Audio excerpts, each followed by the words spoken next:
Hey there, and welcome to Building a Podcast, another awesome episode coming at you today. We've got today me, Obi-Wan Kenobrix, and with me we also have, of course, our co-hosts, Brick Chef, and a special guest today, ImperialBrickz. How are you How's you guys guys doing doing? today? Good. Doing good, doing Awesome. good. Glad to be Yeah. here. Glad to be back. Absolutely, yeah. So to that point, I will just kind of point out that, of course, last week we did not have a live episode to stream with you guys, and I apologize that we weren't able to bring that to you, but we wanted to make sure we were at our best selves so we could give you the best content to enjoy. So last week we had a lot of things going on, and kind of personally and professionally and all that, but we're back together today, and we're excited to share with you some interesting things that have happened through the week with Lego, and then to kind of skip straight into our interview component because we're very excited to hear from Nick, the ImperialBrickz, here today. And so with that, let's just go ahead right on into our news segment with Ethan, the Brick Chef. Yes, news. News this week has been a lot. It's been a lot of news since we were gone last week. Lot. We have 2 weeks worth of reveals to cover. So we're just going to get right into it. Sales-wise, not too many things happening right now. Lego has kind of phased out their sales for the time being. Obviously, it's safe to assume Black Friday, some more sales will come out. But until then, just some basic sales from general retailers. Always be checking Walmart and Target. Zavvi specifically, I know, is running a couple of really good sales. Some of the bigger, larger, more expensive Lego sets are heavily discounted on Zavvi right now. So that would be a really good place to check. And then Amazon, as always, is just running various sales. Always be checking on the lookout for that. We're going to be moving right on into the newly revealed sets. We have a bunch of them. 2 specific waves of sets that we're going to be looking at.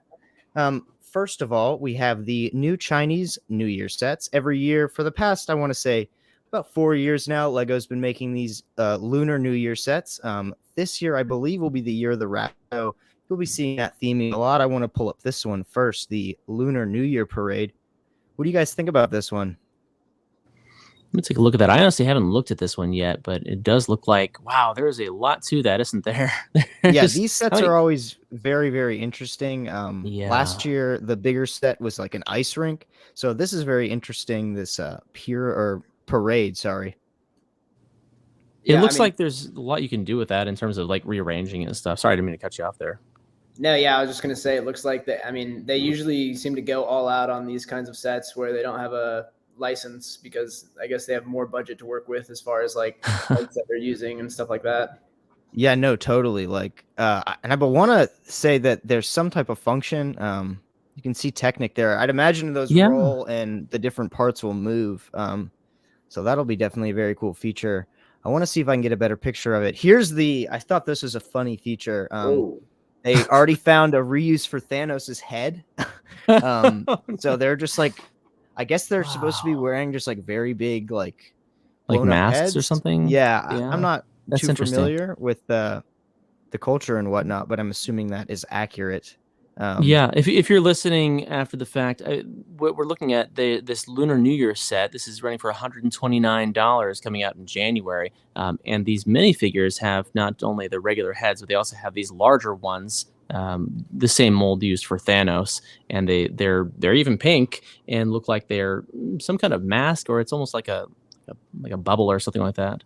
Yeah, I also want to point out, I wish there was a better picture of him. I want to see if I can get a zoom. But there you can see classic space pieces. And I think the designers knew exactly what they were doing. The purple helmet, correct me if I'm wrong, is pretty rare.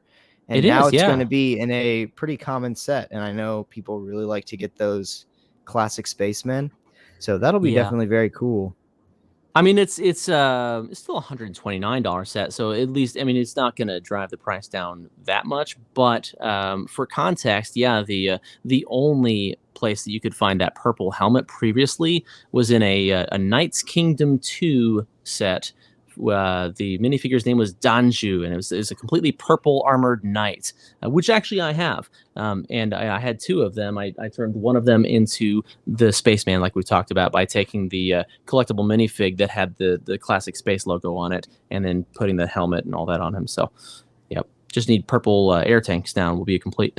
Yeah, no, and I think he has the purple air tanks. Does he really? Oh my yes, on the gosh! back. Now I'm stoked. Yeah. These are very interesting. What do you think about these, Nick? Those, yeah, really quickly, I did want to mention it's pretty cool that they're using the Thanos head on a standard minifigure, because I know Citizen Brick is really popular for their kind of giant heads that they sell. And it'll be interesting to see if they come out with anything that looks more like a normal head or a yellow head even, because that'll be like, usually when you think of a big head, you think of custom. And so it'll be cool to see that coming from Lego themselves. Yeah, no, you're totally right. I didn't even think about that because, yeah, Citizen Brick does make all sorts of wonky shaped heads. For those of you who don't know, Citizen Brick is a custom company, and they make, in my opinion, some of the more higher quality customs. And their molds are extremely good. They make tons of custom molds. They make weird like cone head minifig heads, just elongated minifig, some really crazy stuff. But yeah, no, specifically the large head is something interesting. And yeah, that would be very cool if Lego just makes it in like a normal yellow. Yeah, that'd be neat. A lot of potential uses there. This looks for $90. I mean, it'd be interesting. I think they're trying to go for like adults with this kind of thing, where it's just purely display and as like a kind of a premium price point there. Yeah, no, even by the name, it's literally just Lunar New Year display. It's still, I think it's a very cool design. I think it's definitely different. I am liking these. The art theme at first was, in my opinion, like a little lackluster, but these more like 3D art pieces that they're kind of doing are really, really cool, in my opinion. Yeah, this one really caught my eye when I first saw that. That I like the details on it and the kind of kite set, where it's like diagonally set there. Yeah, that's pretty cool. It just really pops right off of the display too, because of that flower coming off of it. Really neat, very creative. Yeah, and when you see something that's like, not just straight up and flat on the top, you don't really think of Lego when you first look at it. So right, yeah. Yeah, no, these are definitely very cool. I will say every year the Lunar New Year sets are very cool, I'll have to say. They're like you said earlier, they're just probably working with a bigger budget and they can just do a lot more with these sets.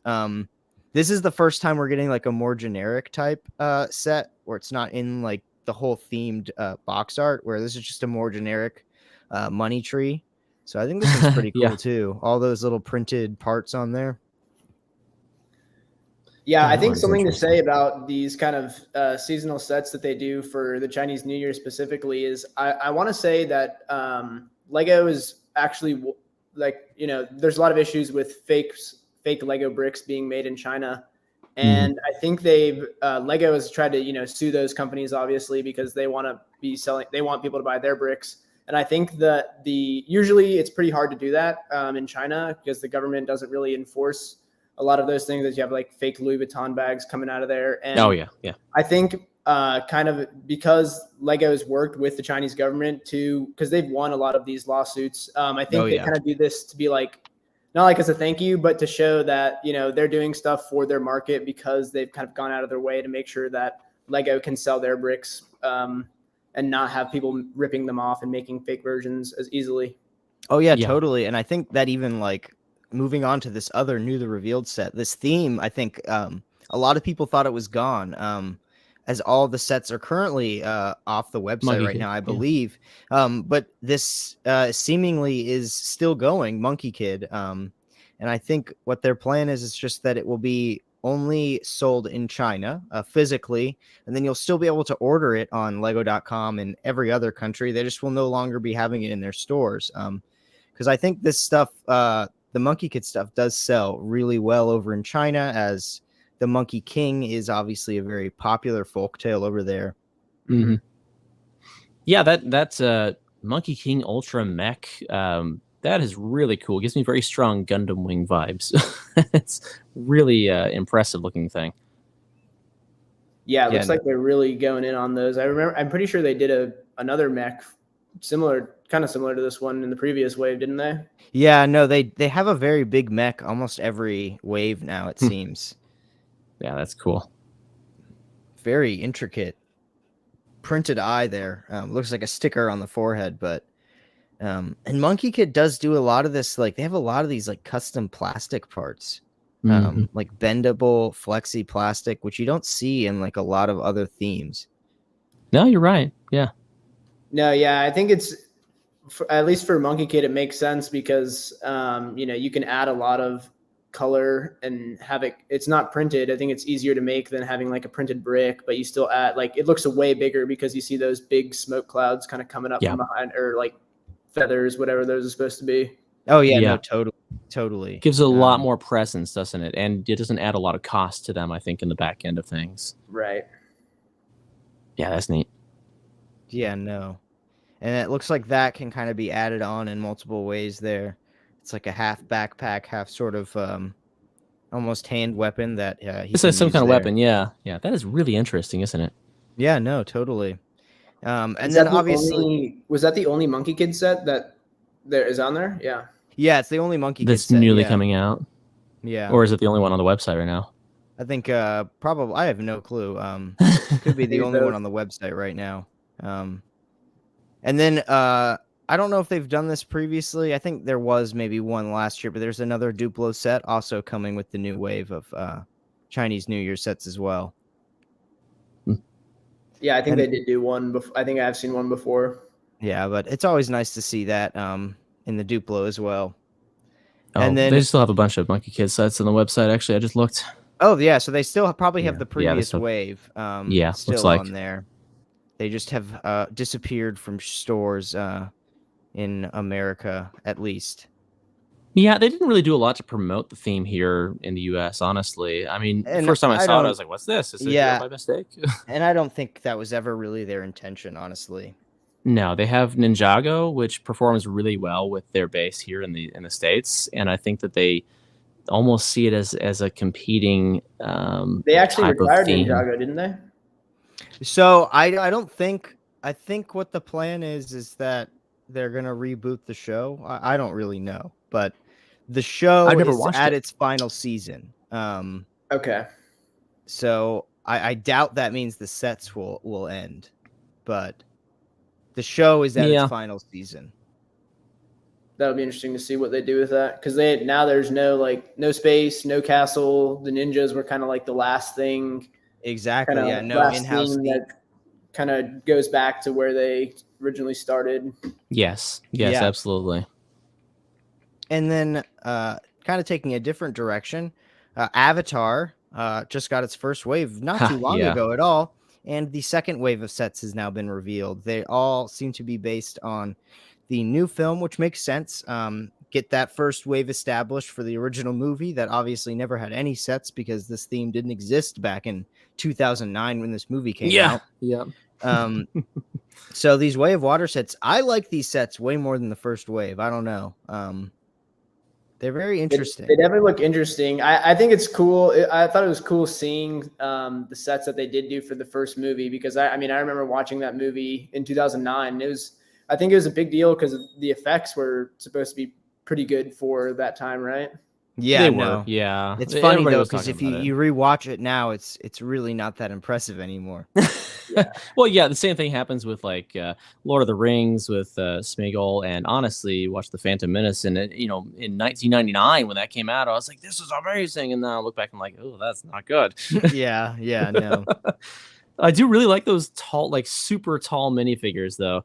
Those are really interesting. They're very interesting, for sure. I'm still yet to get my hands on any of the Avatar sets. I really want to have one of those figures in hand and kind of see how they compare. Well, and they of course have the Brickheads one as well. Yeah, that's funnily enough the only set I have. Oh, really? Yeah. Well, I like that with this wave, they've got a lot that are like in varied price points too. Instead of just like the Tree of Souls, it was $150, and there's there's definitely better variety here. In terms of actual play sets, there's a cheaper. I think the cheapest one in the last wave was like $40, maybe $50. I think you're right. So this one's a nice cheap one. Yeah, you got as low. You've got as low as $24.99, I think, as well. Yeah, this one as well. Ilu Discovery. Oh, I think. Oops. I think what's really cool is that a lot of them have, or almost all of them have new molds. And Yeah, I remember no. that the tree of souls or whatever it was has even like a full-on horse or whatever it's called. Yes. Mm-hmm. This is, I think, my favorite of the wave. This whale. That is interesting. Yeah, Yeah. and the huge piece for the head there is super There's a cool. really And the big fins on molded the piece. sides. Yeah, no, Yeah, it's those are cool. like 3 pieces for the top, and then the bottom is also its own piece. So it's very, very Very interesting. specialized. Yeah, it's Very very much out so. there. Yeah, it's got like this hammerhead kind of style that goes off on both sides. I mean, on I'm the front really of that. That's intrigued really to interesting. see how this movie does. Especially, I don't know Yeah. if you guys keep up with like more pop culture news and stuff, but James Cameron, I guess, recently made a statement saying if this movie doesn't do well, he's just going to end it after the 3rd one, even though he wrote 5. And they're set to start production on the 4th, like super soon, which I thought is kind of funny because I do think it is I think it is a very interesting decision that we are just now getting the 2nd movie, like exactly. a decade later. And they've already filmed a 3rd and are they, I think, are a little bit overconfident. And I think it's funny that James Cameron is now making these statements. Does he have a premonition here about especially after like bashing like the MCU for releasing too many movies?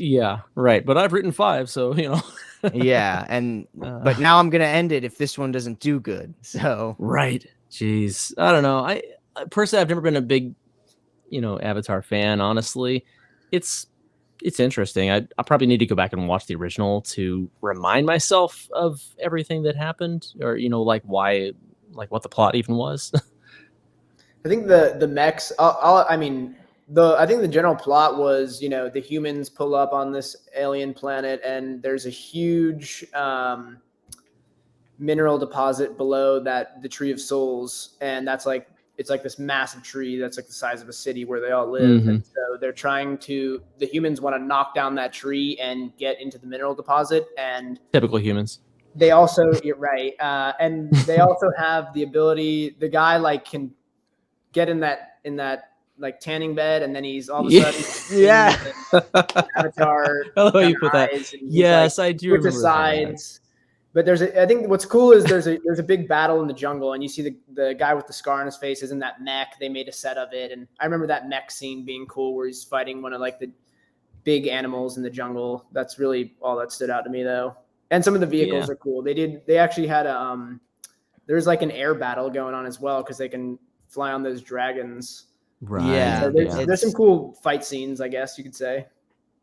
Yeah, no, it's a very and I think kind of the end of the movie, they just destroy everything. It's kind of a bad ending. If I'm not mistaken. So I guess we'll be curious what happens in the second one. There's very little that they've given about this new one, and this new trailer very I think vaguely hints at something, and that it's that there's this new tribe of Avatar people that are in the water this time, and I guess the daughter of Jake, the guy who becomes an Avatar in the last one, can feel like the heartbeat of some tree, and I guess the water people have their own tree underwater. So the Avatar we know go to them, and they're like, "Hey, let us stay with you." And then the water people are like, "No, you're going to bring the war to us." So I think that's probably roughly what that movie will be about. Perfect summary. Yeah. Honestly, I just need to see if they can work out some way to do a Avatar / Avatar: The Last Airbender crossover, because then we'll have, like they already had all the Lego sets for Avatar Airbender, so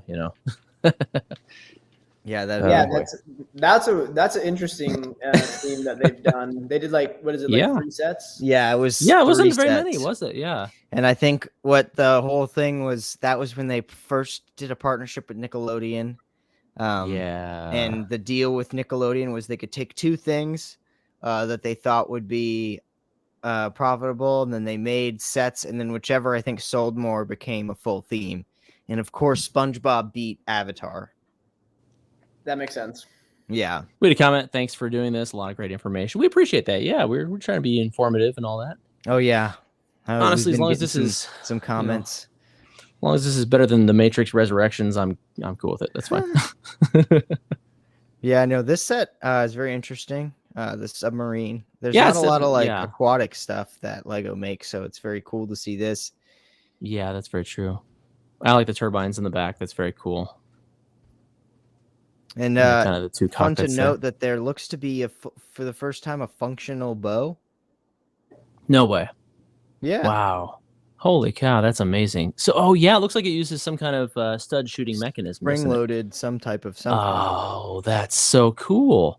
Wow. Well, I mean, do you foresee them using, like, did they develop that to use in future castle sets? Who knows? I mean, there's got to be a reason they made that piece. Hawkeye could get it in Black, Marvel. You know, there's definitely a lot of potentiality for Hawkeye for functional, sure. Yes, a functional bow and arrow. Yeah. Yep, definitely. Yeah. And then I guess we'll just take a look at this final set here. This refoam. I think this is a very interesting looking or is one. that plastic? I would assume it's plastic. It looks like plastic. Just the way it holds. And it's kind of shiny. Yeah, it looks like it has like a clear. Yeah, I see that. Now I couldn't see from a distance. I like the facade effect of like half of it being over water, though. With what they've Yeah. done, it's not fully connected, but you still like get what they're going for. Yeah, and they give you those rock pieces to give you the underside there, and then that little kind of a shelf of blue plates there to show where the water level would be. That's really interesting. Yeah, there's a neat lineup. Yeah, definitely lots of also recolors of pieces too. Now that I'm noticing, and just like the ocean parts. Yeah, there's got some lime green fish there, and those tree pieces there. Those are cool. Yeah, it kind of gives you a good coral effect. Wow, this is neat. Yeah, I think they picked some good sets to actually sell. I mean, just thinking about it from the perspective of like a younger kid who's buying this, I think these will catch people's eyes for sure. Oh yeah, definitely, absolutely. Yeah, very much so. Yeah, I mean they got a lot. I mean, a lot's riding on this movie apparently. So, at least in Disney eyes. And I think that'll move it up. Yeah, as we said, a lot of retired stuff. Or sorry, newly revealed stuff. I'm getting ahead of myself. Newly revealed, retired. We are going to be moving into the last chance section on Lego, which is the retiring sets. A lot has changed here. It's willing to note that I think prior we had about 14 products here, and now there are 40 products here. So they've expanded their list. There's also a couple things missing that I want to point off right off the bat. The Imperial Star Destroyer is gone, so that set is retired. And the Disney Castle, probably even more popular than the other one I just mentioned, is now also retired. They are no longer present on this list. So that would means the stuff that was here previously, like these top couple items, are probably going to be gone very, very soon. Like the Bugatti specifically. Go ahead, Thomas. Let's also explain to the viewers, if anybody's listening or watching, what does retired mean? What does that entail for a Lego set? Well, once a Lego set is retired, that means Lego is no longer going to be producing it. So it'll be essentially going up rapidly in price. As we know, Lego at this point is just looked at as sometimes by some people a pure investment, which is very fair as it is. Lego tends to appreciate and value quite a lot, especially once it retires, and especially depending on what theme it falls under. Specifically, like the Disney Castle and the Star Destroyer will both most likely appreciate a lot in value. Absolutely. Now, what it doesn't mean is that it will disappear immediately from stores. Whatever inventory is remaining in your local stores will be there until it is not there. So, take that with, whatever sense of urgency you need for these sets that appear on this list, because once they're gone, they will not come back. That's it. So check around with it doesn't appear on these, what are we talking about? The Star Destroyer and the Disney Castle are not on this list anymore, meaning that they are officially retired out of Lego's distribution.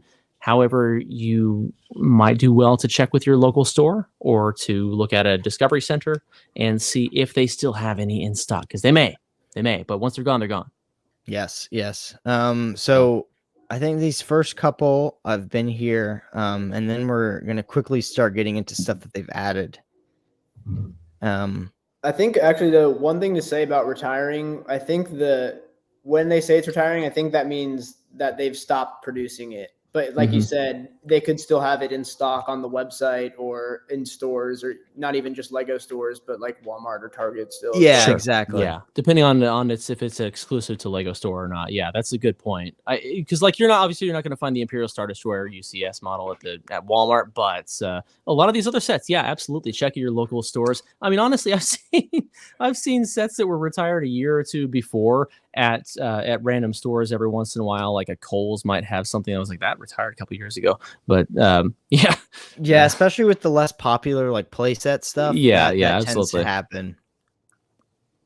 But yeah, no. So we start getting into some Marvel sets. These are new. The Eternal sets, and some of this is a bit scattered. But the Eternals are here, and I think a couple others are also going. So those will be gone. If you those didn't enjoyed last that, long. yeah, no, and that's a couple of these sets were relatively new. The Lunar New Year sets, that's pretty typical. They usually retire a year after just to make room for the new ones. For the next ones, yeah. But this Picnic in the Park is no less than a year old. Very new set. Same with the Imperial Probe Droid as well. Yeah, the Probe Droid I was thinking of, yeah. So those are definitely very soon. These three we all knew about. Yeah. And then we're getting into some dots. I'm surprised to see this one go so fast. I am too. I figured they could stay on shelves for plenty of time. And yeah, there's no like reason that needs to expire. How generic it is. Yeah. Yeah. And then another, I think, pretty new city set is also going to be gone. Sanctuary 2 Endgame Battle is also going to be gone. I rarely saw that one in stores, honestly. Yeah, no. Wildlife Rescue, another city set. Garganto Showdown. That's okay, that one really one surprised too. me. Yeah, that very much surprised me. Very I mean, new that was set.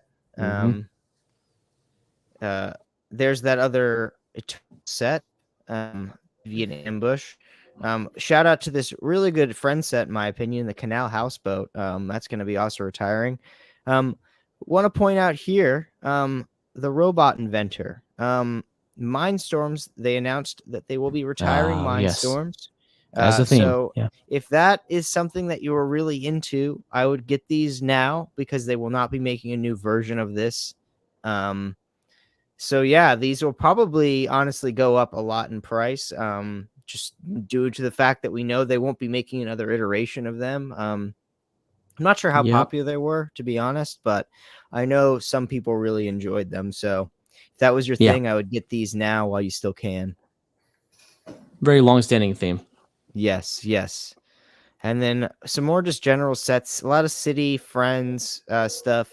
Another interesting thing to see so soon, all the Luigi Mansion stuff is going to be gone already, which is very interesting. I thought that would stick around for a little bit longer. I did too, but you don't see a lot of other Mario sets in there, just the Luigi's Mansion. Yeah, it's very interesting. Just shows that Luigi's always the side character, right? Yep, exactly. Luigi's always getting the sore end. Yeah, who's the real star, right? Exactly. We'll see how much screen time he gets in that new movie, huh? Yeah. Oh man. Monkey Kid set is retiring there.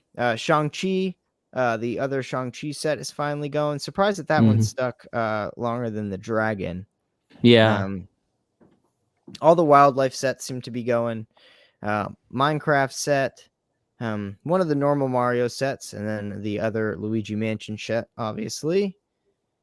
Some more dot stuff, Monkey Kid set, and then just dots to round out. So quite a number of things that they are phasing out here. So if any of those were on your list of something you wanted to pick up, now would be the time to get them before they are gone. Yep. Not surprising with how many new sets we're getting, and many more to be revealed soon, I'm sure. But you know, again, it's always one of those things like, oh, I don't want to miss out on the opportunity. So there are a lot of really good ones on here, a lot of really iconic sets. And Nick, the Fab Five Loft and the Batwing. Gosh, Nick, I know you're not that big of a set person, but is there anything on this list that you might pick up before it retires?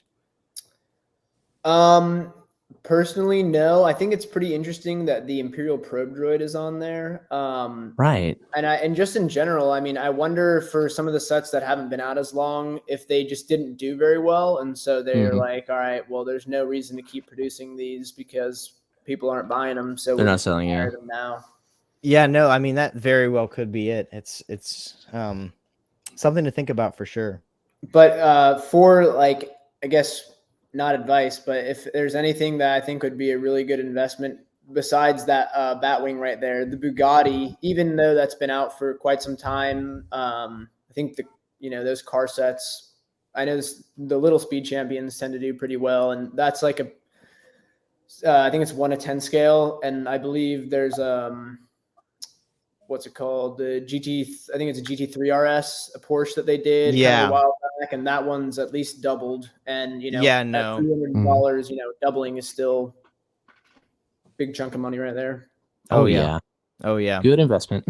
Yeah, absolutely. And I think that's just about going to wrap things up on our news. Very quickly, I think, before we get into it, the interview portion, I will want to say we have 3 gift with purchases that they are currently running. 2 of them can be found both in stores and in person. Both of those are going to be for VIPs only. The $50 threshold is a funky VIP add-on pack. I think they're going to be doing this for the foreseeable future, which I don't mind because they're really cool. They're like the extra bags, except they're just gift with purchases now instead of something you buy. And this one has a lot of various things like pigs, pineapples, cotton candy, weird stuff like that. And then the next one for $65 is one of those weird GWPs. It's coasters, some nice like rubber coasters that are just minifig heads, which are very cool. And those are your 2 online / in-store gift with purchases. And then finally, for $200, this is an online only. For VIPs as well, is a cool, nice blanket. So I thought that was a very nice gift with purchase. Blanket is always very, very interesting. So yeah, I think that's going to get us into our main guest, which is ImperialBrickz. Yeah, excellent. And I'll let you go ahead and kick it off with the questions, Thomas. Sure. Well, to start things off, we start with kind of a couple of generic, the introductory type of questions. And I know as somebody who primarily does, creations for his own business, that you're not quite as much into the collecting of sets and themes, but we'd love to know, out of what is out there right now or out of what has been there in the past, what is your favorite Lego theme? Well, my favorite Lego theme has got to be Star Wars. I think that's why I've chosen Star Wars for the business. But a really close second would have to be Speed Champions. In my free time, I do watch a lot of car YouTube. I do enjoy all the car kind of stuff going on right now. There's always something new coming out, and I think the Speed Champions theme in general is just really underappreciated because it's not just that they have like a license like Star Wars, but they actually get licensing for every single car. And so they have to reach out to like all these different brands and they make it happen. And so we've gotten some really cool cars that I think I would not have expected if you told me this would be a thing like 10 years ago, back when I was playing with Lego. Yeah, no, that is a very interesting thing to point out. You're right. Like they do have to reach out to all those different car manufacturers. I also do want to say, as well, I think another great thing about Speed Champions is like they constantly find a way to like introduce really cool and like new, but also very useful elements. And techniques. Yeah, like yes, I only just recently got into it, but like some of the newer wave of Speed Champions cars, like that Lamborghini Countach specifically, some of the techniques on that thing are absolutely incredible. Yeah, I agree on that. Honestly, as somebody who built Lego in the 90s and then took a break in the 2000s and came back only a couple of years ago, I built the Toyota Supra and I was like, this took me like 3 times longer than I expected to because I had to keep on like unbuilding and rebuilding it. But it's really cool how they've come up with these new techniques to accomplish a lot of complex angles and things like that. It's really amazing. I'm very impressed with what they've done. We had a comment on there from I think the T-Rex whole Brick front saying end that. is. Oh, sorry. No, you're good. Yeah. Just we've got an echo of that from one of our viewers. Crazy how complex they've gotten compared to the original ones. Yeah, absolutely. I mean, plus cars were one by they were 4 studs wide in the older city and town sets, and now you're talking 6 or more sometimes. Go ahead though. No, you just mentioned building the Supra, and I think I traded that one into Atlanta Brick Co. But the Supra, like the whole front end is like upside down, and then you have the brackets that kind of make up the air intakes on the front. And yeah, that is a crazy set. I love that. It really threw me for a loop, honestly. And since we're speaking of sets, do you have a favorite official Lego set? Yeah, my favorite official Lego set's got to be the original Mos Eisley Cantina. Yeah. That set comes with printed arm Greedo, and yes, I had that one too. I mean, it's it's crazy how little Lego will, or how few minifigures from Star Wars have printed arms or printed legs. You'd think of, if any theme is going to have crazy detail on the figures, that's the Star Wars theme is going to be all out as far as that's concerned, and it's just not the case. So we have figures from 2004 that have more detail than the ones that are coming out today. Yeah, no, it's very wacky. It's all over the place for sure. That's fascinating. Yeah.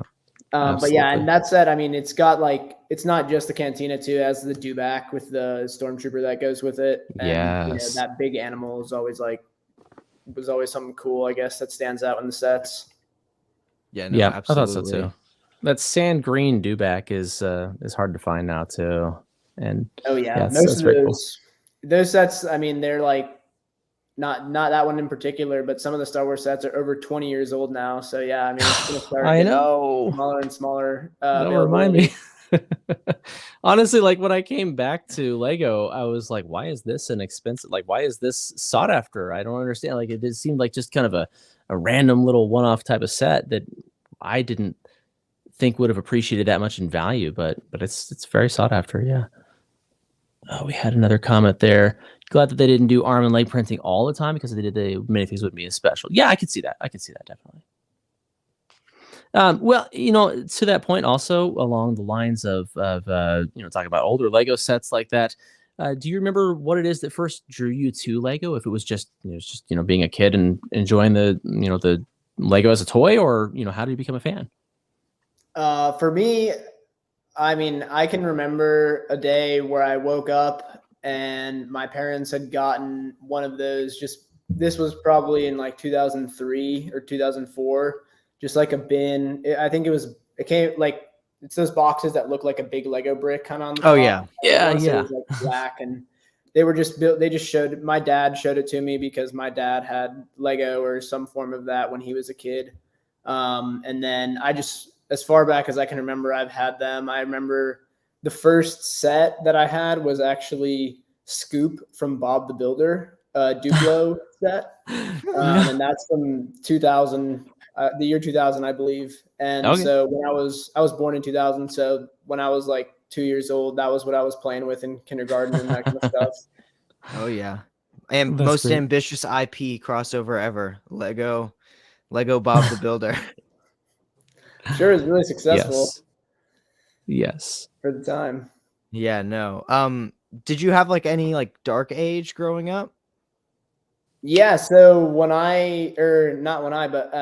Disney bought Star Wars, like I remember that day, and I've been to Disney World, but I've never been a fan of like the Disney stuff specifically. Like the rides were cool. Going to the Lego store at Disney World was cool, but I'm not like a Mickey Mouse fan or like a Disney princess fan. Like I don't get the people who want to buy the big Disney Castle Lego set. Like I would never buy that in a million years. But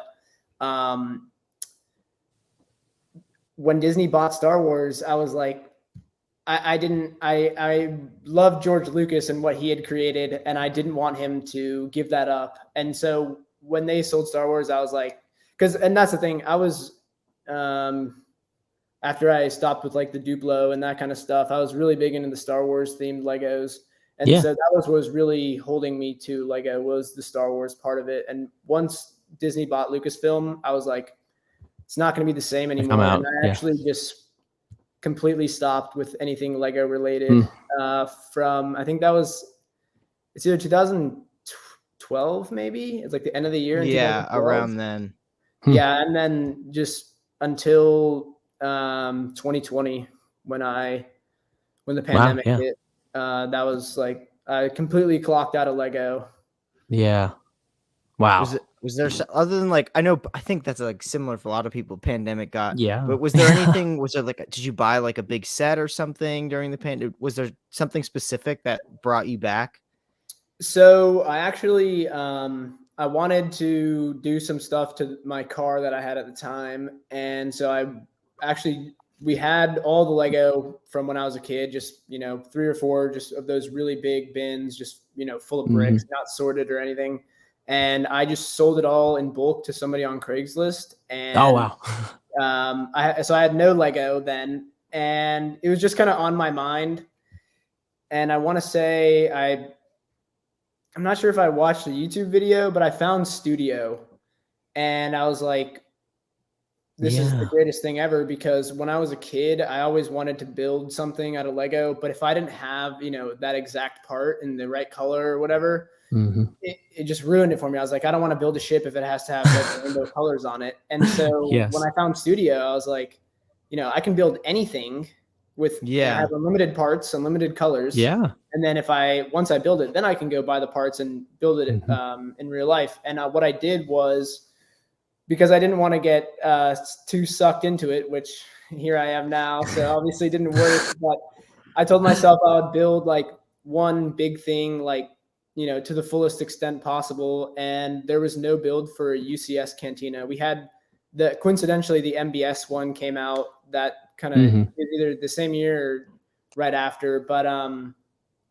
there was no like UCS 1-to-1 Mos Eisley Cantina. And like I said, my favorite set is the one with Greedo, and I love the Cantina scene in episode 4. I prefer the original trilogy to the sequels, like picking one trilogy or the other. So I built a 1-to-1 scale Cantina. The instructions are available on my website. Shameless plug there. But I built, I think it's almost exactly 10,000 pieces, and it's 25 by 30 inches for the base that kind of goes around it, and like it's completely accurate. The ground above it is raised up. It has the stairs that lead down into the cantina. I used the blueprints from the movie to build the bar and make it look exactly like it does in the movie. Wow. And so I did that, and I was like, all right, that'll be like the one thing that I, have for myself, I guess, from Lego. So I do have that here. So you designed that like completely in Studio prior to just like, and then I'm assuming then you just mass ordered all the parts that you needed exactly for it. Yep. Just uploaded that part list to Bricklink, and I think I used some of the parts from the actual MBS Cantina. I did buy that because I wanted to fix from it. But I'll get minifigs in that set too, honestly. Yeah. I think it's like 7 exclusive figures, so gotta have those to fill up the cantina, of course. But yeah, and so that was what really got me started with being back into Lego, was just the fact that I could build that way instead of building in person, I guess. Yeah, no, I'm a big fan of that build. That it's very impressive. I know it's on your TikTok. And it's very, very impressive. It looks amazing. And like you said, it pretty much is. It's a 1-to-1 recreation. It looks amazing. That's phenomenal. To just kind of take a minor step back, I do want to clarify for any viewers or listeners who are on there what Studio is. So that is it's a graphic design software for building your own Lego sets. And there's the availability of essentially every part that exists, as well as retired pieces. And you can also create your own instructions and your own steps. So you can move things around, change the view on the instructions. It's a very, very advanced program. And actually, I believe Lego has started using that for design, for some part of design. I don't remember what it was, but they phased out the other design program they used to use. So very, very cool stuff. Yeah, no, it's very Studio. First of all, it's free, so anybody can download it. You don't even have to have Lego anymore to actually build Lego, which I think is a huge deal. And you can I think one of the things that Lego might use on that, because when you make instructions on there, it looks exactly the same as official ones. But you can also test out stability. And so if you have a build yes, I love that. like Yeah. unbalanced or something, you can click that button and it'll actually tell you like what's unstable and what's causing it, which is pretty cool. Yeah. It's that very, is really, I really love awesome. that part of it. Yeah. The fact that they took that into account, that's really helpful, honestly.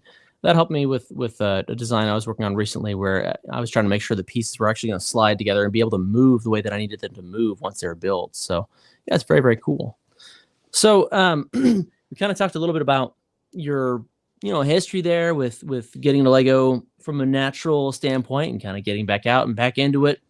So it sounds like you had a lot of experience when you first got back into Lego really recently here with designing your own sets and things like that.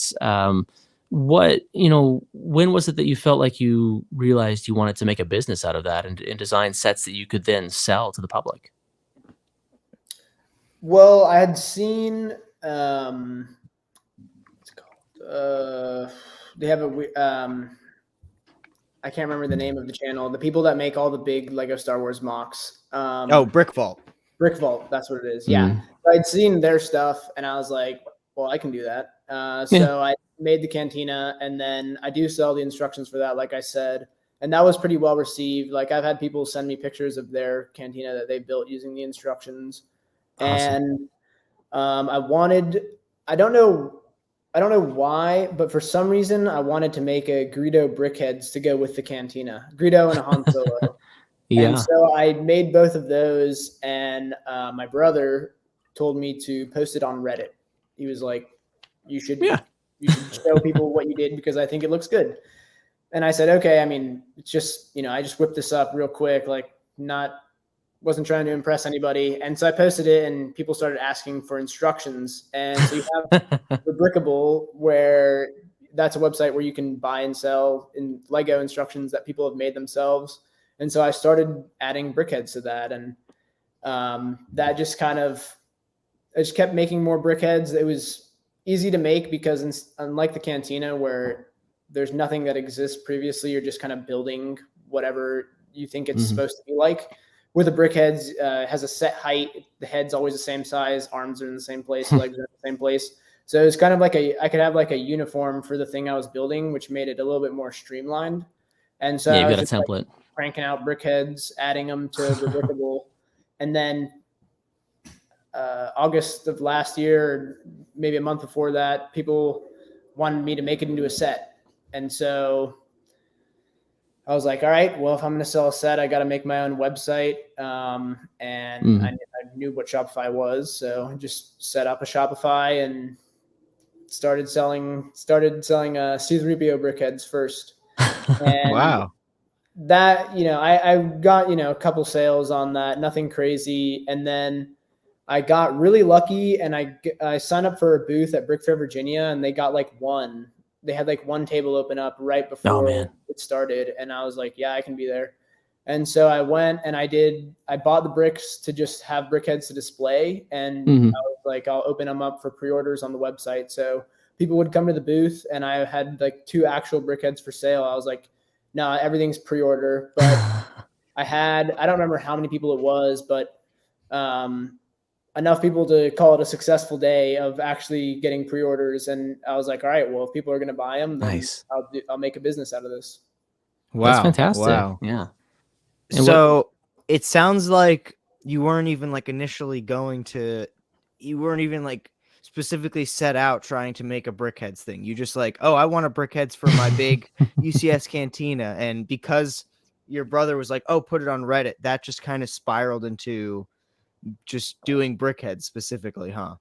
Yep. And I did have once, leading up to that, I did have some sets. I'd go to, this was my sophomore year here, so I'd be at Walmart getting groceries or something, and stop by the Lego aisle and see which Speed Champion set do I not have yet. So I did go through and build the 8 stud wide. I was really impressed with those builds. So I built those, and then I did have the Mandalorian and Child brickheads, and I enjoyed that show a lot. And so that kind of helped inspire me, because the building technique on the Mandalorian, I don't know if you guys have that Brickhead set, but it's pretty out there as far as like how it all fits together. I was like, this is cool. And, in the past, and still I would tell you, my favorite part about building Lego, as far as like, designing the sets is fun, but actually putting the sets together is very like zen, and like it's so enjoyable to put together. Absolutely.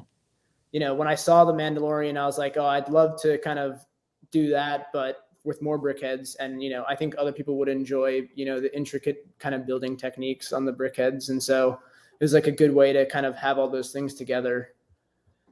Yeah, no, absolutely. Totally. This isn't even a question we have. I just like personally want to know, when did you decide that you wanted to like go back? Because I know at one point in time you had all the official Lego brickheads. Was that something you were kind of already collecting? Because it doesn't sound like, did you just decide you're like, hey, I'm going to go back and just get all of these? Yeah, at Brick Fair, Virginia, they're, I don't know if you guys have been to any of those, but they have an entire part of the, what do they call it? It's not like a warehouse, but it's like a convention center. Yeah. They had like, there's a really big section where they're displaying all the sets, and then they had a still pretty big section for all the vendors, and you have a lot of people that are selling sets. And so, sorry. No, go for it. It's a lot of talking. They had, there were stores that had the other brickheads, and I think it is always cool because I hadn't been into Lego for so many years. Like, I was not paying attention to Lego when the first brickheads came out, or any up until the Mandalorian, really.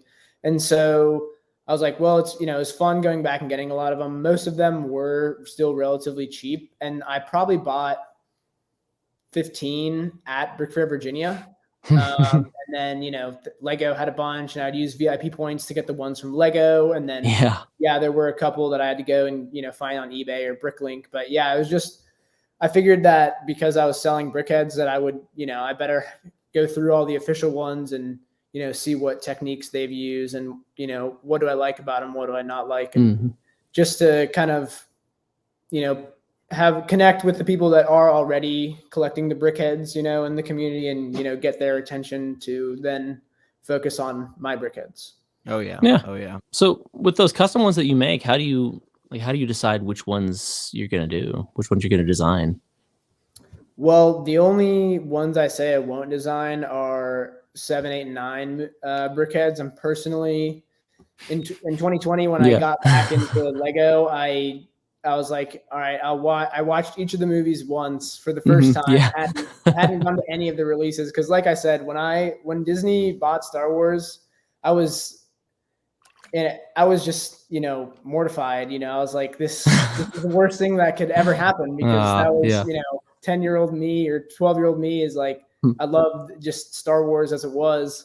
And so I watched those movies, and I was like, I just couldn't believe what I was watching, if I'm being honest. I was like, there's no way that this is what they did. And so I have just steered clear of anything having to do with the sequels. But really, if it's a character that kind of makes sense in Brickhead's form, I'll try to make it into Brickhead's form. I know like Jabba the Hutt is a really popular one, but it's not clear how you would make Jabba the Hutt into brickheads without. You have to remember that what makes a brickheads is the size and like the proportions. Like if you put the arms too low, it looks kind of weird. And so then it's like, is it still brickheads? And then like there are a lot of people who will just like stick brickheads eyes on stuff and call it a brickheads. And you can do that, but it doesn't actually make it a brickhead by Lego's definition. And so as long as, and like, General Grievous is definitely like kind of out there, but for the most part it works. So he still works. Too many arms, Well, yeah. And that, that also is tricky, but I think, any character from anything that happened in the Star Wars universe between 1 through 6, or I mean, even some of the Old Republic, like I've done Darth Malgus in the past, or I think that's the only one from Old Republic. But yeah, really any of them I'll try to do. I think I have over 100 at the moment. Wow. Just like of the main, more popular characters. And then another restriction, people request this all the time. Can I make the phase 2 clone helmets? It just can't be done. I don't think. Like, I haven't seen anybody, like, there are people that do it, and like, I don't want to bash on people's designs. You know, it's all, there's no like good design. It's all in the eye of the beholder, really. Yeah, subjective. Yeah. But yeah, subjective. And, you know, I have like a standard for my brickheads, I like to think, kind of like in my head. And so if I can't get it to look, you know, right, then I don't want to sell it, because then I'm not selling it just to, like, obviously I want to do this to make money because it's a business, but I don't want to just, you know, sell a crap product just because it's making me money. Like, I want to be proud of what I'm selling and be able to stand behind it and be like, yes, I'm selling this because I made it and I'm proud of it, and I want you to have it as well. Not just, oh yeah, I made it because you kept asking for it and because it would sell. Yeah. Yeah. I mean, like, even I'll say, like, for the Stormtrooper brickheads that Lego has, even that like looks a little wonky. And I think it's just something about the roundness at the bottom of like a phase 2 clone or a Stormtrooper that just, like, it's really hard to capture at that scale. Yes. And on top of that, what you'll notice on the official Stormtrooper is the helmet actually goes down. So it's actually 5 studs technically so that leads to another issue where you start losing detail in the torso area because the helmet's covering up almost half the torso already. And so then it makes it really hard to capture, you know, any kind of details when you're trying to combine all of those things at the same time. And have this is a good example. My phase 1 clone is close, but you can see, you know, it starts to cover up part of the chest, right? This is going I see that. base. And so you start to run into issues like that I think kind of make it, again, less of a brickheads, which makes it kind of hard to make into a brickheads. Yeah, face gets disproportionately longer too that way. So I can see that being a challenge. Yeah, totally. Yeah. Are there any other challenges you run into with the business part of it? With the business part, really, you know, there's always issues with sellers on Bricklink. I do, for the brickheads, I get most of the bricks directly from Lego, that, you know, guaranteeing that they're new is the top priority for me. But oh yeah.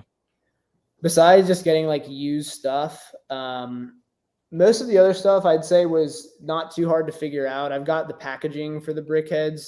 That wasn't really, you know, that was pretty easy to figure out. Yeah, because your packaging is great. I think that's like a big thing that you have on a lot of like other people that make like custom stuff where they source the stuff themselves. It's still, they just send it to you in like Ziploc baggies, like or whatever. A bag. Yeah. Yeah. Like, I think the fact that you have like this nice, like, branded packaging, that was something that jumped out to me when I first saw your stuff. I was like, oh, that's different. You don't see that all the time, like branded packaging. Definitely sets you apart. Yeah. I mean, was there anything specific that you were referring to, like, as far as like having trouble with the business? Like, just in general. Just in general, yeah. Yeah. Like, what have you found to be the most challenging with, I mean, you started a brand new business, you've had to market it, you've had to create your own designs, you've had to overcome, you know, people having questions about it or hating on it. You know, it feels like there's a lot of stuff to navigate there. Yeah. And then that kind of, because I also wanted to ask too, because like, I feel like a lot of people have a lot of misconceptions, and I really wanted to kind of open this up so you can clarify a lot of stuff, because I do feel like you get a lot of flack in your comment sections a lot. Every video, it's just because I don't think people quite understand like what it is that you do all. Like, it's just you running an entire like business. So, well, yeah, I mean, I would say you did mention, you know, marketing or advertising, however you want to group that. That's definitely where I have to spend a majority of my time, because if I'm not promoting them on my TikTok, then people aren't seeing them. And if people aren't seeing them, then they don't know that they want to go and buy it. So that's definitely a hard one. I don't spend any money on marketing as of yet. I'm trying to run with, you know, just me on Instagram and TikTok promoting my stuff, and it's done fine so far. I think I will move into Google Shop ads, that kind of stuff, and maybe dabble in some promoted posts. But TikTok as a platform has made it really easy to reach more people, I think. And that really helps with the with the whole kind of advertising marketing thing. That's definitely like the hardest part, I Sure. would say. But also the time. Yeah. I mean, a lot of people complain about the prices that I have on the stuff that I sell, but you know, I only have so much time. I have the same 24 hours that you have in the day. And it does take time to, you know, source the parts. You know, I have to go, it's everything from ordering the parts. I have to get them in. I have to make sure that I have enough parts. Then I have to go through and, you know, get an individual bin for each set, right? If I'm going to make 30 batch of 30 sets, I got to put out 30 bins and go one by one and add each piece, go down the whole list. You know, sets will have, brickheads will have like, on average about 50 different pieces. And then you have, you know, it can be one piece, but sometimes it's 17 pieces. And so you have to go through and count 17 pieces and then add 17 to each brickheads that you're making. So that takes time. Then you have to go through, you have to write the stuff on the package. You have to put the sticker on the package. Then you have to pour got to get your base, got to get your QR code, dump all the bricks into the pouch, and then you got to seal it up. And that's just, you know, one set, and then you have to do that 30 other times for each set that you make. And so the big thing is really just time. And I've tried for maybe a month over the summer, I tried to have a friend of mine, help me. But you know, because I'm like dedicated to this, I guess it's easier for me to do this well. And so when you have somebody that doesn't really have any vested interest in what you're doing, it makes it really hard to have them be an employee. So plus, it's expensive to have an employee. But yeah, that's really the big thing, is just the time that it takes to do all this stuff. And then not to mention designing the brickheads. I haven't designed too many recently because I've been busy with internship, school, and just running ImperialBrickz as it is. But I'll spend I'll say Mace Windu was easy to design because I had the Jedi robe set up. He's bald. You don't have to come up with any ideas to make him. But generally speaking, I put in, you know, I would say on average like 10 hours to a brickheads, you know, like not all sitting down for 10 hours straight, but you know, hour today, hour tomorrow, a couple hours next week. Just kind of like fine tuning all the brickheads. And that's something that people really overlook, and something that nobody talks about when you're buying an official Lego set is you're not just paying for the plastic bricks and the box and the bags and the instructions, but you're paying the part of that money is going to go to the salary of the person that designed that set. And without that person, there is no set. It'd just be a bunch of bricks. Exactly. And so you do have to account for, and obviously when you're buying Lego sets, you don't have to, but when you're buying something custom, you have to account for the time that the person put in to like create it. So like any of my brickheads, they didn't just exist. So before I even get to buy the parts and put them in the pouch, I have to make a brickheads that people are going to want and like, you know, and appreciate, and not just say like, oh, it's just another kid who's just building out of Legos and who cares, because there's millions of people that do that. And there's a lot of people that make their own brickheads, Star Wars included. And so it's not just, just copying other people. And I try to make them all different from the ones that are out there. I don't think I have any that are like where you can look at it and be like, oh, he completely just ripped off whoever, you know, like all of them. I just, you know, I'll definitely take inspiration from people and I'll look at what they've done, but I usually look at what they do so I know what not to do. Yeah, I can see that. That's good.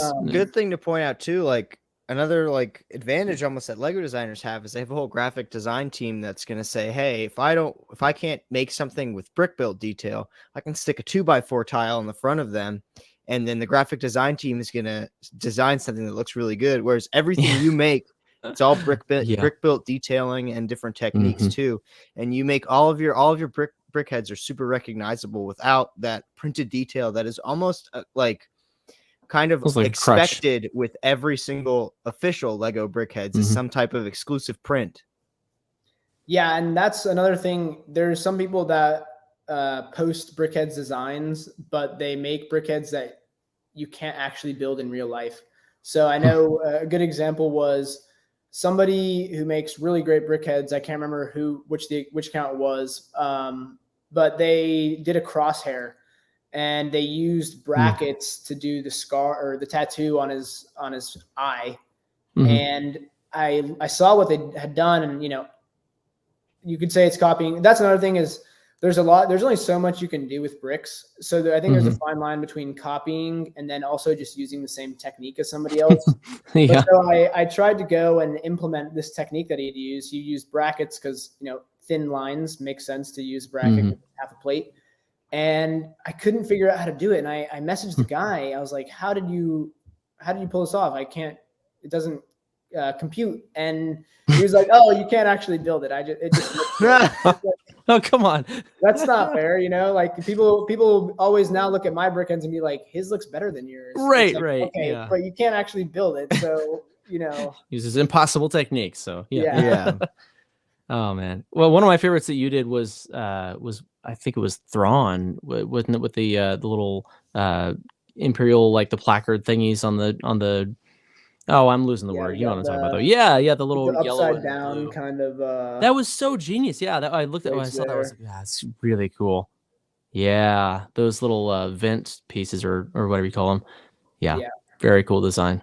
Well, and actually, I'll say this: the vent idea to kind of signify the 3 little dots that he has, I did steal that from someone else, but I hadn't found anybody else that put the parts upside down. Yeah, that's so really everybody cool. else had it where they were stacked in some way or another, or they had only done it because you can't stack tiles. They were like, well, we'll just do the one with 2 badges. It'll just be like red and blue. But this has 4, and they're all facing inwards on each other. And so that's how I think it, like, I did something different. So I'm not just copying. Exactly. Yeah. Yeah. No, yeah. And I can see that they're attached with studs on both the bottom ones and the upside down ones, aren't they? Yep. Yeah. And so exactly, cool. It's not just slid in there, and it works, and it's a legal technique as well. It's not like it's not like stressing any of the bricks or anything. You don't have any issues with that. It's not just held in by the force. It is actually it's actually attached. Yeah, that's cool. And then, so I know you have like a couple of sets. Like you have your battle packs, and like most recently you've done your Hailfire droid. And then I know you also kind of done custom build a battle pack submission thing. Are you considering like making bigger sets, like maybe like a ship, a starship, or what are kind of your thoughts on doing something like that?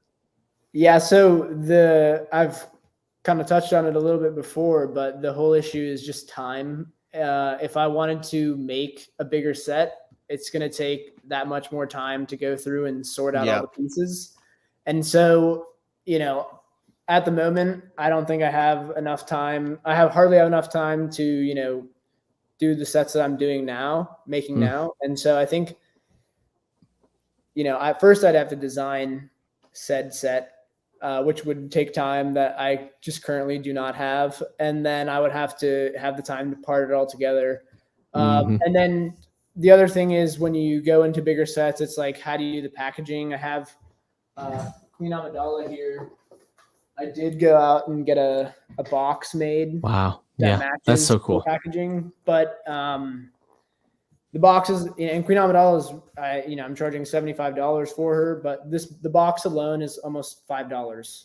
Wow. And so, unless you're buying thousands and thousands of boxes, that's the thing. Yeah, it really, like, you have their economies of scale, and as a small one-person business, it just is not feasible to do that. And not only because of that, but like the amount of money you'd have to put out to order that many boxes, would be too much to even want to do that. So, I could do the sets without boxes. That's not really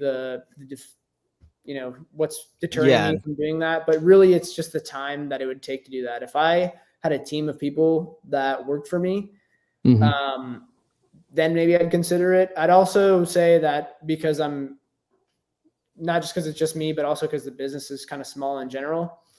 I'd want to have the business be bigger and add that on when I have more capital. And, if I was bigger, I would have a employee per se and those kinds of things. So it'd just be just too much really for one person, I think, to try to put that together. Yeah, totally. Actually, you have like missing parts. That's another thing, somebody's missing a part on BrickHeads, it's easier or it's more manageable if it's just one missing thing, but on a bigger set, that's more parts that you can miss. Sure.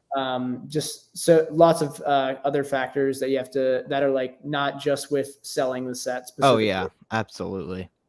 Well, that's something that I think a lot of people don't take into consideration when they're looking at sets created by somebody like you. They're like, this is way too expensive, blah, blah, blah. They don't think about the fact that, like you mentioned, an economy of scale.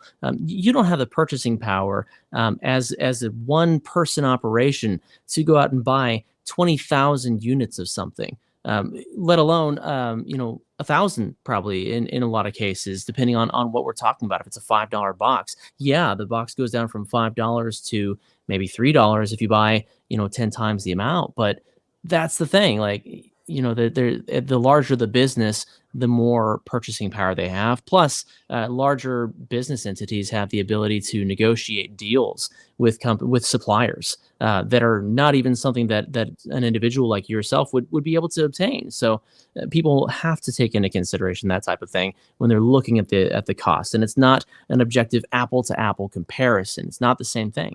You're talking about something that an individual has put this time and effort into and has had to source all the materials and do all this stuff themselves. That's something that I hope you're very proud of, because it's really very impactful, and I think that you're doing some good work there. So just to say, I mean, please, people, take that kind of stuff into consideration, because it's not the same thing. Think a little bit about what you're talking about here. If you think about it on kind of the other side of the spectrum, you have the extreme, which is Lego, and I think, as somebody, I've gotten into like investing in stocks and that kind of stuff. So I'm looking at companies and, how much are they making and how much is this company worth, so on and so forth. Lego is private, so you can't invest in them. But just some facts. Lego is the largest toy company in the world, I believe, by revenue, and probably also by just like the scale that they're operating on. And so people don't think about is when you have the Mandalorian and the Child Brickheads for $20, right? You go to Walmart and it's there on the shelf. Your Walmart probably probably sells like 10 of those a day. And then they have a stock room that has hundreds of them. And then you have to remember, oh wait, there's like 5,000 Walmarts in America alone. And then so if you have 5,000 Walmarts selling 100 of those sets a day, you have to, and these are just like made up numbers.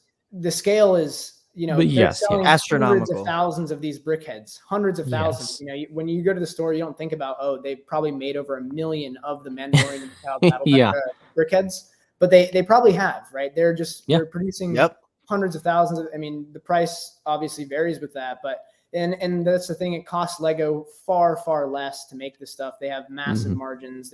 They keep raising their prices. They're making more profit every single year. I think they did, I think it was $7 billion in 2021. I think so. Revenue, maybe. But $7 billion is a huge number. That's not, Yeah. Well, plus they own the manufacturing and distribution, not just the, they don't have to buy the pieces already made. They make them. You can't even throw that out there. That's a huge difference. For retailers, I want to say, like on Star Wars sets, I've heard that the margin is, maybe like 20%. They don't get like a huge markup as far as like when Walmart is selling a Lego set. And so Lego has a lot of power as far as like who's distributing their sets, and everybody wants to be selling their sets because Walmart has an entire aisle dedicated to Lego. There's no other product that you can find at Walmart that has a full aisle. Or two aisles. Or two, right. Or you go to Target and there's, back to back, and there's a third one sometimes, and it's just a completely different operation. It is. Yeah. Also, just a fun fact out there, not only is Lego the largest toy maker, but they're also the largest maker of tires in the world. Yep. And that just shows you, and you think about it, there are a lot of cars out there. Yeah. And you wear through tires. So tires, it's not even like for every one car you have 4 tires. For every one car you have like 20, 30, 40 tires. And Lego still makes more. Yep. Yep. Yeah, that is a wild statistic. So kind of jumping in a different direction. I think we kind of touched on this earlier, but I want to go back into it. It seems like you kind of got started as a content creator to advertise ImperialBrickz. What was that the main idea behind it? And then why did you pick TikTok specifically? Because I feel like that's your like primary place that you like to post. Well, it actually originally I did not like when TikTok came out. I refused to download it. Me as well. It was not until after Brick Fair, Virginia, where I was staying with my cousins who lived in Maryland then, because that's close to Virginia. I'm in South Carolina, so can't just drive up there day of or anything. And so my older cousin, she was like, "You've got to make a TikTok." And I didn't say no because it made sense. I was like, well, yeah, I guess not for me, but for my business, I can justify that now.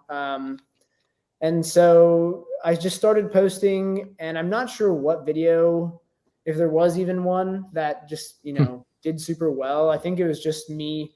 There was a point in time where I would just post as much as I could, and I think they've since changed the algorithm, so they don't really receive that as well. But I would just post and post and post and post, and it just stuck. And so it went from Instagram being the only place where I really did anything as far as like promoting my stuff to TikTok, because it just outgrew it way quicker than I would have thought of. But it makes sense because that's how TikTok is, right? You can go viral and you have the For You page where it doesn't matter how many followers you have. And just to like mention it, most of your followers don't even see the videos you make. Most of the views are coming from the For You page, which is initially it doesn't make any sense. But as you go on, you're like, okay, I mean, it works. So and you just hit 50K over on TikTok. Yes. You did a big, crazy giveaway. Congrats. Thank you. Yeah, I'm actually supposed to be hearing. Well, I didn't hear from the winner in the past 24 hours, so I'm gonna have to pull another one. So it'll be interesting to see how many times I have to do that until I actually find somebody to send a text to. Yeah. But yeah, I mean, hopefully this time I'll probably go live later tonight and pull somebody else, see what happens. Yeah. Awesome. Yeah. Well, congrats on that. That's exciting. Mile marker to hit. Yes. Yeah. Now we got to get to 100K. Yeah. That's the next big goal, isn't it? Yeah. I hit 50K a few weeks back actually, and I still have to do something for that. I have some inflatable like balloons that say 50K, so we'll do something along those lines. Yeah. There you go. Oh man, Ethan, was there like a certain video for you that got you all the way to where you are now, or was there one that catapulted you maybe? I'm trying to think back because for me it was very weird. Like I blew up very, very quickly, very, very fast at a very exponential rate. I'm trying to think back to like what really boosted me, and I can't remember. I know the first video that hit 1 million was the Super Mario question block, and that came out I started in August of last year, so that would have come out only a month or two later. So I think it probably was the question block because it got 1 million views within the span of 24 hours. And I think I gained probably well over 15,000 followers from that single video. Wow. And then from that point, it was a very, very, very exponential growth from there. It's definitely massively plateaued as of recently. But kind of the question block, I think, was the main thing that blew me up. Yeah, and I guess I would say, I mean, because of the way you described that, I think what really did it for you was just the format of the video. Just the way you do it, this kind of the same way every time. And, your voiceover and how it's kind of standardized and but it's still unique. It seemed like you'd been doing it for a long time, even when you first started, I guess. Oh, 100%. Yeah, that was very clean. The idea behind it, because it was once we came up with the idea, well, even when I was coming up with the idea, it was this needs to be good, and because it needs to stick. Otherwise, there's going to be no retention.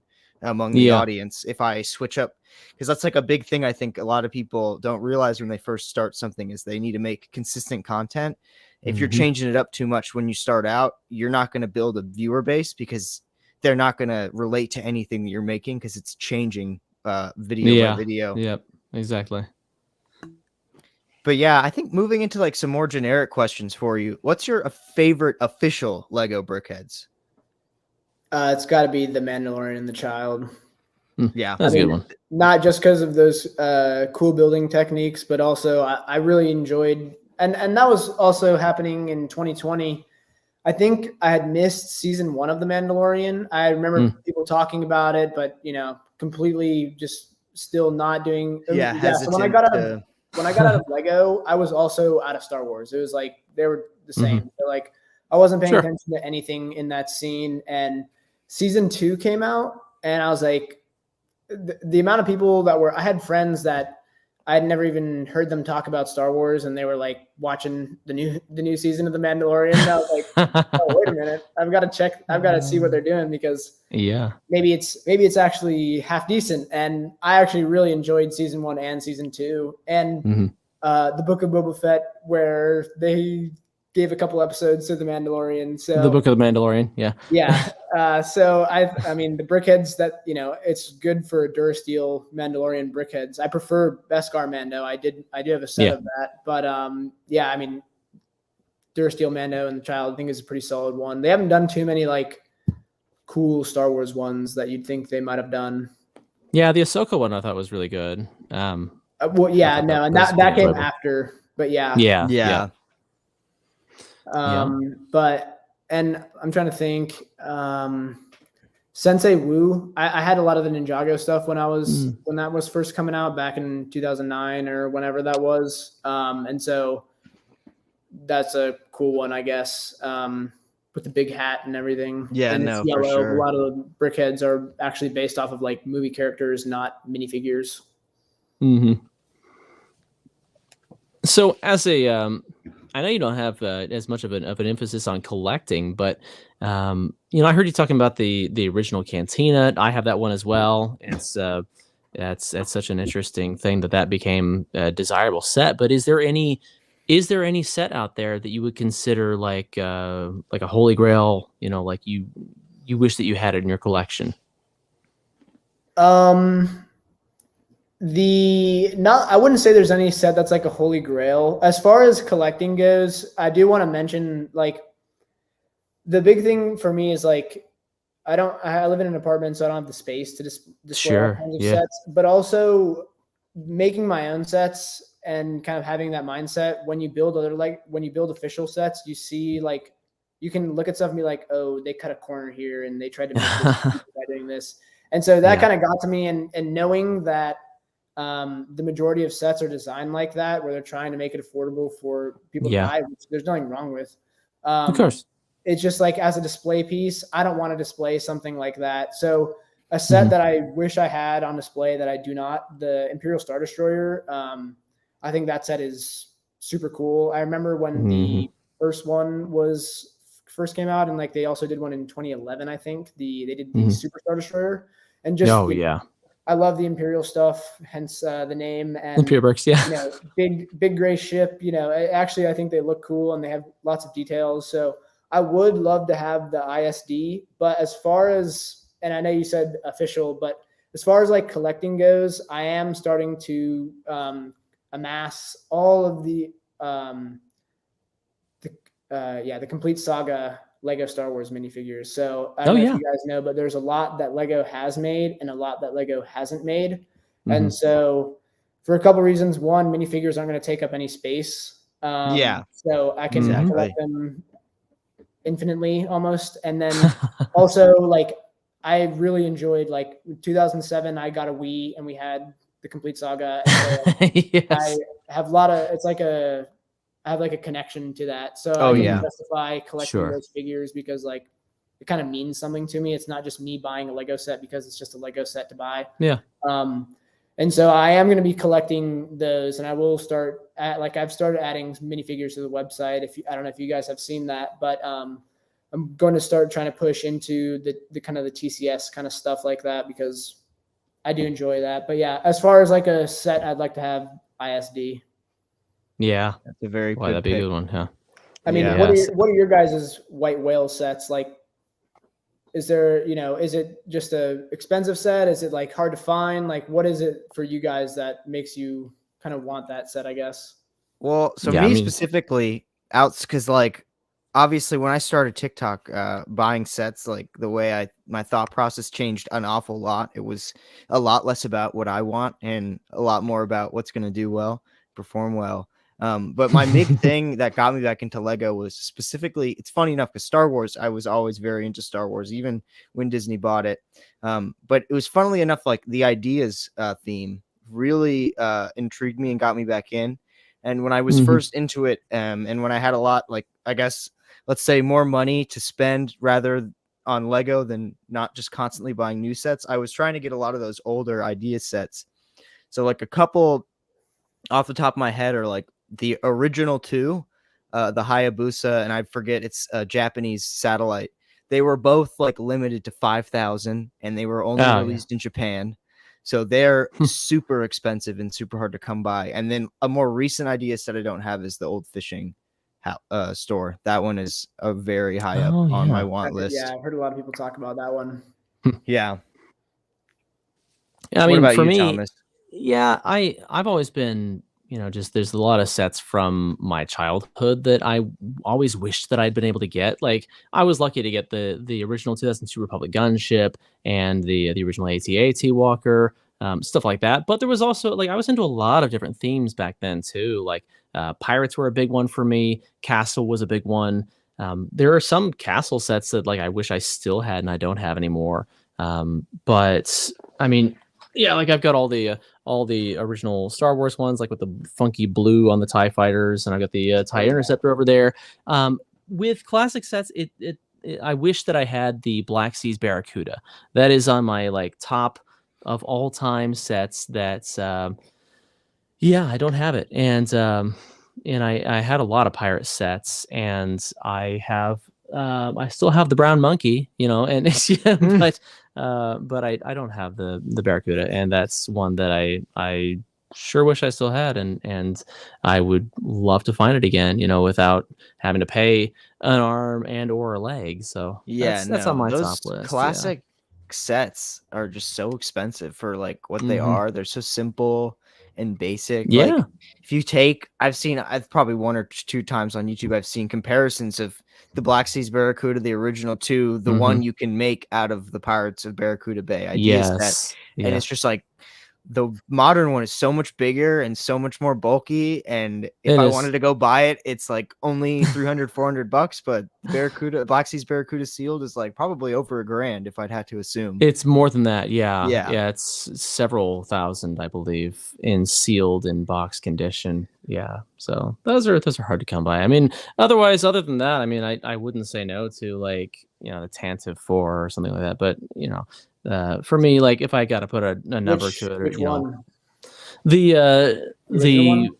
Either the original or the most recent. So the Blockade Runner, the original, or the really most recent one is incredibly well done also. But the middle one, I don't think they quite hit the mark as well. But the most recent one isn't like UCS style. It is still minifig style, right? Correct. Yeah, it is. Yeah. It is minifig scale. Yeah. So that's interesting how they did that. Do you have any like controversial Lego opinions? Well, I mean, I think I'd say it's kind of controversial that I don't really collect the sets. I'd definitely say so. I think, and you can kind of see it though. A lot of the value actually does come from just the minifigures. It's either, sealed new condition set, in a crispy box that has value. But, if you pull the build out of that set, it's not going to fetch you any money. People just do not care about that build. People only care about the fig. And, I am one of the people that, the fig definitely, like if I could, instead of making all these brickheads, if it was more feasible, I would have a pad printer and I'd make custom figs, but that's, pad printer is expensive, different kind of process. But yeah, I think, I think figs are better than like sets as a whole. That'd be my most controversial opinion, I guess. Well, I mean, I think there's some validity to that. I've mentioned this before on the podcast. Like, there are just like the specifically collectible minifigs. Like, there are people that have like don't care about Lego at all, but they get all the collectible minifigs because it's like something about having a small little collectible like that and then being able to collect series of them is just appealing to people as opposed to a normal Lego set. Well, I think the case in point for that is that, like, okay, so I never purchased the Republic Frigate set in stores. But I was able to go on Bricklink and part it out with used bricks from all over the place and supplemented with the bricks from my own collection. I built the Republic Frigate out of literally nothing. I mean, it's just, so it's not, I mean, is it the set or is it not the set? But what makes that unique is the minifigures in that set. You can't just make that out of nothing. You can't make that out of what you have. So I completely understand where you're coming from with that. Like, the minifig is what sets it apart. Other than, like, sometimes there's specific unique pieces that are only found in one or two sets. But other than that, it's like, yeah, I mean, the set is, it's creative and it required a lot of stuff to go into it. But the minifig, you can't get that anywhere else, can you? Yeah, that's, I was talking to my dad about this at one point is, Lego sells bricks. And, one of the main reasons they probably won't do a CMF for Star Wars is because people want the figs. And so, but Lego wants you to buy bricks, but you don't want to buy bricks. So how do they get you to buy bricks? Well, they package the bricks with the figs. And the accessory that's pack. How you get this market where, Star Wars figs are worth absurd amounts of money because, like you said, you can just buy the bricks for the Republic Frigate. I mean, there are some like the MTT has that 10x10 brown dish, and you can't get the dish not in that set. So sometimes, there are certain pieces that, kind of help to make something like more exclusive like that. But even still, yeah, it's all about because, when you have a movie, it's about the characters.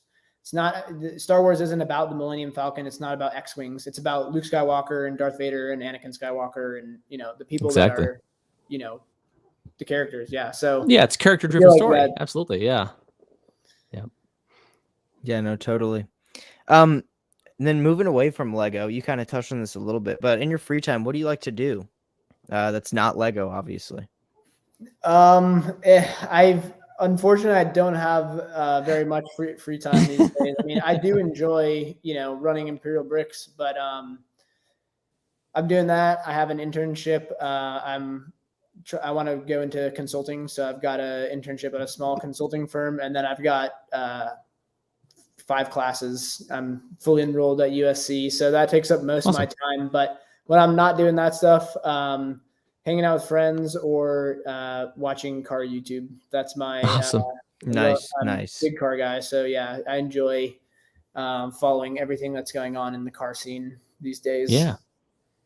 So, what are you going to school for? I think we actually had somebody ask that earlier. So yeah, nice specific. Back to that naturally. So I'm studying. I'm majoring in retail management right now. I was originally doing business, and my GPA did not cut it to stay in the business school my freshman year. You have to have a 3.0, and I had a 2.9. So I switched to economics because it's still kind of business related, but way too much math. So was not having that. And so I just switched to retail management because going into consulting, it's pretty a broad category as far as what you might be working with and the clients. So sure. Your major isn't the most important thing, really. It's just about experience. So, I have experience. I'm running my own business, but also doing an internship at a small consulting firm, doing consulting for companies. And so I'm studying retail management, but going into consulting, that's really, the major title, just isn't the most relevant thing. Like for some jobs, it might be, but for mine, it's not as relevant, I guess.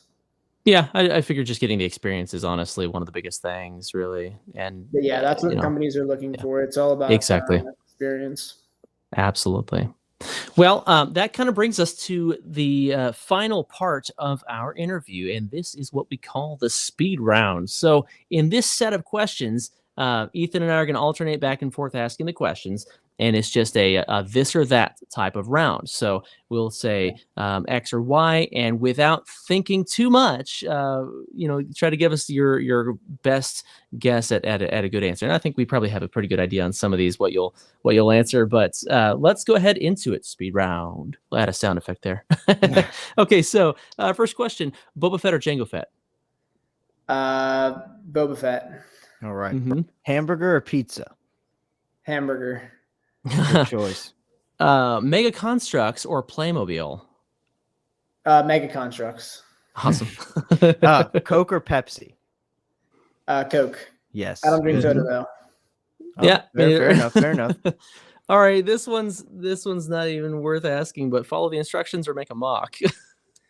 Well, if you're talking about buying a Lego set, I would follow the instructions. Like I said, I love putting the bricks together.